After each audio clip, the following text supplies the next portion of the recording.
സജി സുഖല്ലേ?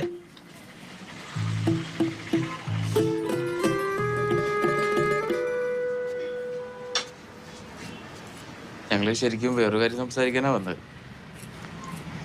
ഒരു കല്യാണ കാര്യം.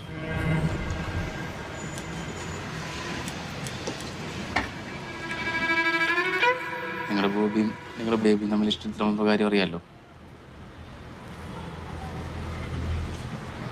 അപ്പൊ എങ്ങനെയാണ് കാര്യങ്ങളൊക്കെ?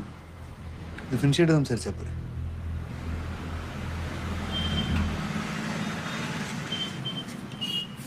സൈഡ് ലോക്ക് ഇങ്ങനെ പിടിക്കാം അല്ലേ?